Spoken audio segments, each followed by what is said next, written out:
this would have been a great episode to have Kevin here, because I have so much garlic I need minced. Was Kevin invited? No, I didn't invite him.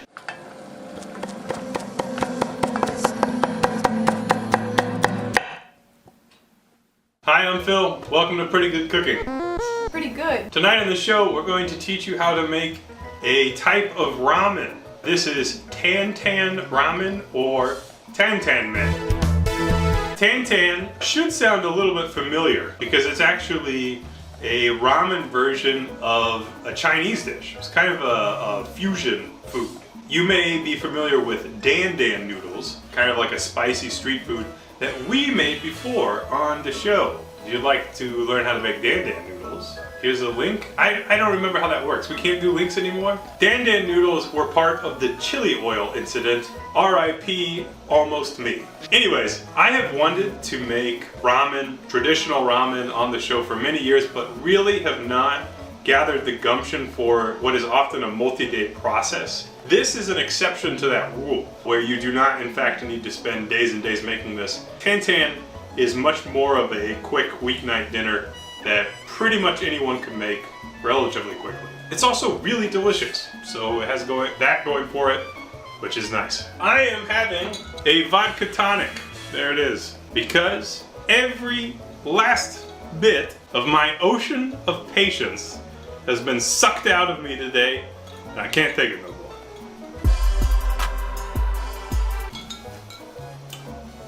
I already talked to John about it, but you, the viewer, I want you as witnesses that I asked John not to give me any shit on tonight's show. You're doing a great job. Thanks, John. Okay, let's get started. We will be using ground pork today, and we will be using ground pork from Wit Farm. So this is locally grown pork of the highest quality, which is delicious. So I'm very excited to use what is essentially the best pork that I ever had. You can use any kind of pork that you like. You don't need to use super high quality, but I have it, so I'm gonna use it, and it will make the end result, that much more delicious. So we need to start by marinating the pork. Most recipes that you'll see online will tell you to use around half of a pound of ground pork with the intention of just making 2 bowls. We are gonna scale things up a little bit tonight, even though just John and I eating immediately. Probably gonna make some for my wife later. So we're gonna use a pound of pork today, and we're gonna get it marinating. The longer that you marinate something, the more delicious it will be, up to a point. So to that, we will add some Mirin, which is a cooking wine. I was kind of heavy with the Mirin there, but that's fine. Some soy sauce, and we need to add some garlic and ginger. I'm basically gonna try to I have to use a spoon, like some kind of degenerate. All right, well, in this moment, the spoon method's not that bad, although I have previously on the record said that spoons are for spooning. Kind of still feel that way. So I'm just gonna mince up this small knob, tee-hee, and we'll put it in the pork. I should also mention, and maybe John can kind of pan over when I say this, that to prep for tonight, you need a big pot of water set to boil, which I've had going for just a few minutes. You'll need a second smaller pot for heating up your stock, and then you will need a pan or a wok for the pork. And I will be using a non-stick pan today because I am very lazy about cleanup, and it works just fine for me. Here's the ginger, there's the pork, and we need a couple cloves of garlic, which you can also mince, crush, chop, whatever to your liking. And that will be pretty much it for our marinade today. Okay, lots of garlic, yum yum yum. Certainly you could use pre-minced garlic and ginger for this purpose. I'm gonna grab a glove and incorporate this all together.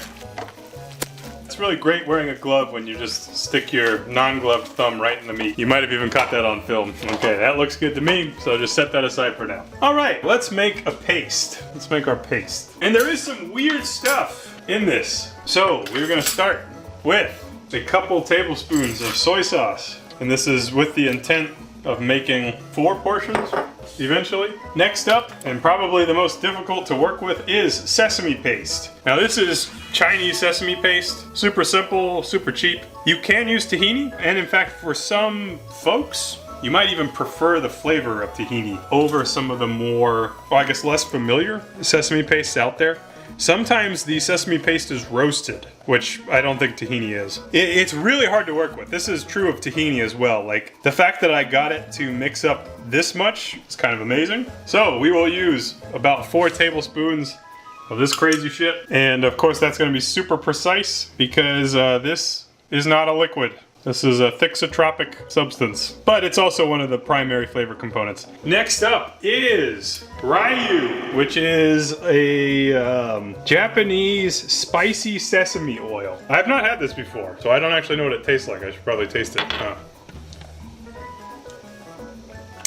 Interesting. It is a spicy sesame oil. That's literally what it is. It has a pretty nice burn to it. More so than I would expect. Woo, woo. Okay, we need a ton of garlic. Probably like 6 cloves of garlic for our big mix. The recipe also calls for more sesame oil. I'm not gonna do that because this is like 90% sesame so far. I think it'll be fine. If it's not fine, I'll make it fine. Okay, so here I go, crushing and mincing garlic again. It's 6 garlics. We'll be back. All right, so I am going to run this garlic through a mortar and pestle, specifically because we're making a soup paste, and this will make it easier for us to kind of make a cohesive paste. So I'm hoping by crushing this some more, I can pastify this garlic, and it'll release lots of the nice garlic oils as well for more flavor. Now, the trick is actually getting it out of the damn thing. And there's our garlic paste. Looks great. Okay. All right. Next up will be a tablespoon of rice vinegar. But essentially, we're just gonna mix this up, being careful not to throw it every which way. Maybe a small whisk would be helpful. But I'm liking how this is looking. I like how it smells even better. So look at that. Look, okay, so I've mixed it to a point where it is pasty, and that's what we want. So that is our flavor paste. We'll set that aside and we will use it a little bit later. Okay, one of the common ingredients in Dan Dan noodles is this Sichuan style broad bean sauce. This stuff is really, really delicious. And if you're not familiar with what broad beans are, they're like fava beans. So the fava beans are fermented and then mixed with chilies and stuff is spicy and has a very distinctive taste. This, I think, is most appropriate on the pork itself. So we will add a couple spoons of that to the pork, kind of mix it in. We would have just put this in the initial marinade, I just forgot. I saw lots of different recipes. Some had it like in the paste, some had it in the pork. I think it makes the most sense in the pork. I think you're creating kind of a Dan Dan style pork topping. So our next step is going to be to blanch some vegetables for our dinner. Here I have some Baby Bok Chois. Maybe I got something else. I don't know, I didn't read. I'll just grab them. If any pieces of these look too big to eat, you can always slice them in half. That might be nice to do anyways. And we will blanch them, which if you're unfamiliar with the term blanch, that means just to like lightly initially cook. And they can go over here. We'll use a skimmer, just kind of soften them up, maybe give them a minute or so, then we'll set them aside. One thing that is not necessarily traditional for this dish, but I do think is traditional for ramen, is the addition of mushrooms. And I think that these little mushrooms, which are white beech mushrooms, are fun, particularly in soups. They just kind of grow like this. It depends on how you like your mushrooms. You can either blanch them too, or we can just throw a couple in at the end and they'll be lightly cooked. I am gonna break them up so there's no big clumps, and I'm gonna wait to rinse them until we use them. And I think it's probably been plenty of time. I'm blanching these. Also, my water is a little bit green now, so I'll just set them over here. And we're in that home stretch, so let's go ahead and start frying the pork. How you want to fry the pork is up to you. So I'm just going to use vegetable oil today. We can start getting our stock ready. So I have a quart of chicken stock that Jimbo made. Visited him on Sunday. He sent me home with this. It smells good. Traditionally, you're supposed to make it creamy. Probably the most authentic thing to use would be unsweetened soy milk. But if you have almond milk or oat milk around, that's fine too. I always have oat milk around, so I'm going to be using oat milk. I just figured out about 5 minutes before we started filming that this is not unsweetened oat milk. This is original oat milk, which has like a little bit of sugar in it. So I think that's going to be fine. It'll add a little bit of sweetness to the broth. Not in a way that I think will be gross or weird, but I specifically did not put sugar in the soup paste because there's sugar in here. So probably would have got that sugar either way. How much you want to put in is up to you. I will just start with about that much, which we will mix up. I think kind of like a 2-to-1 ratio is fine, but it should be a fairly pale and creamy looking thing. And we will heat it up at the end. You don't want to let this boil because it'll split your milk and get weird. While I'm waiting, we can do some garnishes. The main garnish today will be green onion. I think most common would be just the green parts, but you can do what you want, obviously. But you just want to do a super fine mince, as fine as you can get them. Tinier you mince them, the fancier people will think you are. And another optional item would be ground peanut. There's so much nut flavor going on in here that this is really just bonus. But these are I just have regular peanuts here, which I will chop up. And I think that's it for now. Okay, oil smells good for frying pork, so let's go ahead and do that. And just like if you're making a spaghetti, we'll break up the meat as we go. And we might as well get our ramen cooking as well. So I'm using wavy ramen, number 22. Cooking instructions, it does not include other than cook thoroughly. So we'll just have to eyeball it. But fresh noodles don't take that long to cook. Okay, I think that's 2 servings of the noodles, which we will pop in here. Looks like we got some browning on the pork, just from that high heat. I'm not worried about that at all. I think that'll be quite tasty. But I'm just stir frying the pork and cooking my noodles. I wish I had some advice on how to know when these noodles are done, but I don't. Haven't cooked them enough to really be even a novice on that. But I do recommend just buy your ramen noodles. The fresh ones at these kind of stores are probably better than anything you will ever make. And that's not to say that you can't make good things, but it is to say that like some things are made by experts and you should just like support the experts, you know? It's okay to not be sweaty about your ramen, you know? Pork is smelling fine and kind of spicy. So basically I'll be periodically checking these noodles to see if they're done. So we're almost done. Okay, our pork is fully cooked. You can see because there's no pink. We got some nice crispy bits. You can fry this as long as you like, and in fact, some people really like it when you fry it on super high heat and it gets crispy. We could do that, but we don't really have enough time to do that today. So I'm gonna bop this over to the side, and I'm gonna get my stock heated up, like broth, which I am gonna do over relatively warm heat because I want it to heat up quickly. But I'm gonna make sure it doesn't boil, hopefully. Noodles are almost certainly done.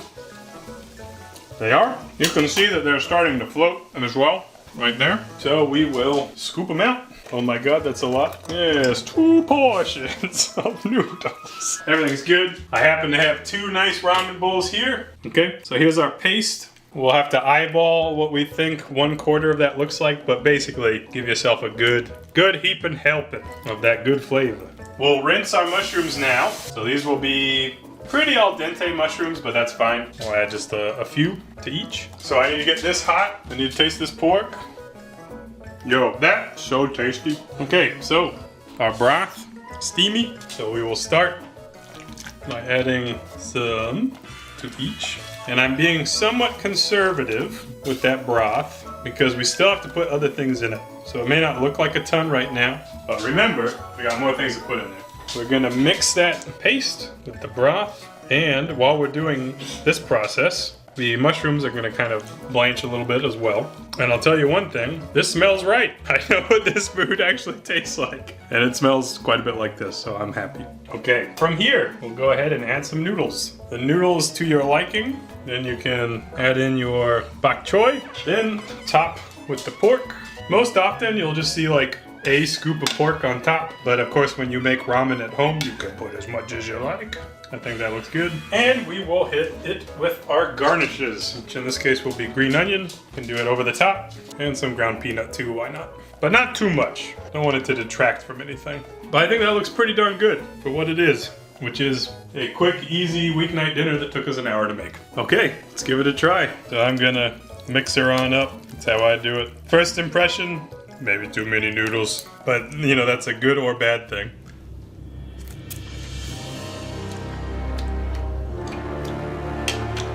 It tastes really good. Oh, it tastes hella good. And that pork makes for a very delicious meal. It's super savory. It definitely mimics a lot of the flavors from Dan Dan noodles, and I'm really looking forward to enjoying the bowl. This is categorically delicious, and I hope that you also enjoy it as well. And really what I think my hope is for this particular recipe is that you start dipping your toe in the water of making ramen at home that is not just from a package. There's nothing wrong with that. I still regularly have instant ramen, but this is so much better, and this is obtainable. You don't have to spend 3 days making this. So I hope you enjoyed that, and we'll see you next time on PGC. Happy cooking. That's how I did it. I don't know if that's how you do it, but if you do it, let us know. And we'll see you next time.